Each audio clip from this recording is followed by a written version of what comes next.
Assalamualaikum, kembali lagi bersama saya di channel Logika Jalanan. Bagaimana kabarnya kawanku sebangsa dan setanah air? Semoga kalian sehat selalu. Kemarin siang di Samarinda ada satu kejadian yang bukan cuma panas karena matahari ya, tapi panas karena amarah yang sedang tumpah ke jalan di Samarinda. Kemarin siang eh ada kejadian sepanjang jalan di Gajah Mada sampai ke Teku Umar, kita melihat satu pemandangan yang tidak biasa. Ribuan orang yang tergabung dalam aliansi mahasiswa se-Kalimantan Timur bareng forum masyarakat dari kelompok eh, Kaltim Menggugat dan tidak sampai di situ, bahkan sampai teman-teman dari kelompok disabilitas semuanya turun satu komando ke jalan tersebut. Pertanyaannya, ada kejadian apa sampai beberapa lapis elemen masyarakat sampai turun ke jalan? Jadi logikanya seperti ini. Kalau mahasiswa yang biasanya itu belajar di kampus, tapi sudah mulai turun ke jalan, ditambah elemen masyarakat dan sampai forum disabilitas juga ikut berteriak, itu menandakan artinya sedang tidak baik-baik kondisinya. Kebijakan pemerintah kita itu sudah sakit parah di Samarinda. Mereka bukan cuma membawa spanduk ya, tapi mereka sampai nekat melumuri pagar gedung DPRD pakai oli. Itu satu simbol yang diibaratkan mereka berpikir kalau birokrasi di tempat tersebut itu sudah terasa licin sampai susah dipanjat oleh suara rakyat. Pertanyaannya, kenapa mereka sampai senekat itu? Karena mereka itu mencium bau ketidakadilan yang sangat menyengat. Masalahnya apa? Nah, sederhana masalahnya itu kawan-kawan, tapi sangat menyakitkan. Adalah gengsi dari para pejabat setempat. Mahasiswa dan rakyat eh, kemarin berteriak soal anggaran 8,5 miliar untuk mobil dinas baru dan 25 miliar buat renovasi rumah jabatan gubernur. Coba pakai nalar jalanan kalian. Teman-teman disabilitas kita ini di Kalimantan Timur masih berjuang untuk fasilitas umum yang layak. Pemimpinnya malah sibuk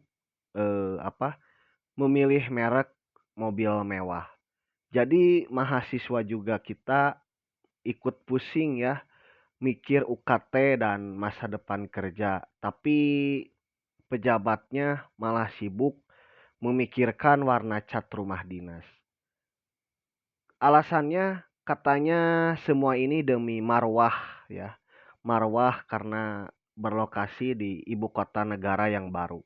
Pertanyaannya, apakah marwah itu harus dinilai dengan mobil yang empuk atau di perut rakyat yang sedang kelaparan? Nah, ini bagian yang paling menarik sebetulnya ya yang harus kita ketahui. Sekarang kita akan mengetahui siapa orang yang didemo oleh masyarakat. Ternyata itu adalah Rudi Masud, gubernur dari Kalimantan Timur tersebut. Beliau ini sebetulnya bukan orang susah ya kawan-kawan. Beliau ini adalah pengusaha minyak yang cukup sukses karena berdasarkan dari data LHKPN, hartanya itu menembus 160 miliar kurang lebih. Logika jalanannya kan sederhana. Orang dengan kekayaan ratusan miliar untuk membeli mobil mewah, kenapa harus pakai uang rakyat? Nah, ini kan aneh. Pas jadi pejabat kok mendadak minta dibeliin mobil sama rakyatnya. Ini mentalitas seperti apa kan? Kayak di rekening pribadi tapi manja dengan uang rakyat. Wajar dong kalau mahasiswa tadi kemarin sempat berteriak karena memang itu tidak masuk akal ya kawan-kawan. Nah, sekarang saya akan sedikit mengulas eh, kenapa anggaran yang cukup ajaib itu bisa lolos dengan mulus. Karena ada informasi itu terkait dengan silsilah dari keluarga Rudi Mas'ud tersebut ya. Jadi di Kalimantan itu sekarang sedang nonton atau sedang berkuasa yaitu Mas'ud Clan bahasa kerennya, sedang berkuasa. Kenapa?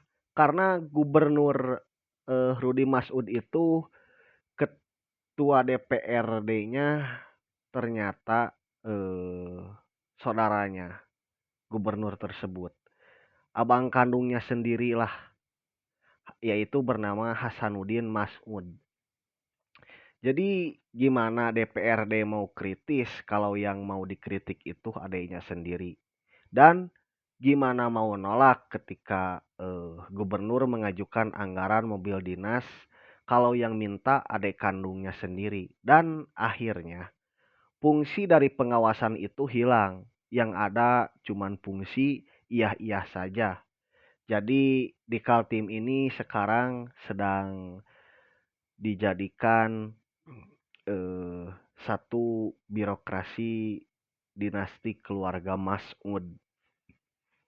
Nah, ini sebetulnya yang jadi apa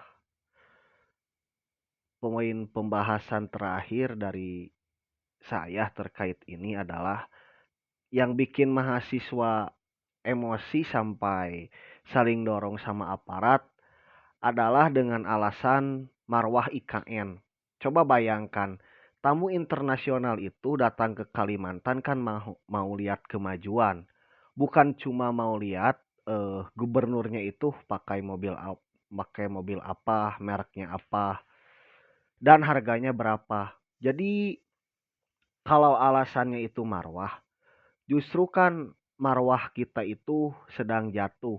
Kalau tamu internasional melewati jalan di Samarinda yang masih sering banjir, banyak yang berlubang, atau melihat sekolah-sekolah di pedalaman yang atapnya itu mau rubuh, bahkan tidak layak pakai. Nah, di sini letak kejanggalannya yang sangat jelas kan. Urgensi dari kebijakan ini nol besar. Jadi belum satu periode kerja prestasi belum ada yang signifikan atau terlihat jelas, tapi gubernur tersebut sudah minta fasilitas yang sangat maksimal. Nah, kalau menurut saya itu namanya bukan melayani rakyat ya, tapi minta dilayani rakyat. Nah, sebagai closing seperti biasa, demo kemarin itu adalah bukti kalau rakyat di Kalimantan Timur itu tidak cuma mau jadi penonton di tanahnya sendiri. Mahasiswa sudah mulai bergerak, masyarakat sudah bersuara. Sekarang tinggal kita di daerahnya masing-masing. Apakah kita mau tetap diam atau kita mau ikut memakai nalar sehat kita? Jadi ingat, pemimpin itu dipilih buat urus urusan rakyat, bukan untuk urus urusan gaya hidupnya sendiri. Nah, seperti itu. Jadi Tetap kita harus memakai akal kritis kita ya kawan-kawan. Nah, seperti itu. Salam logika jalanan.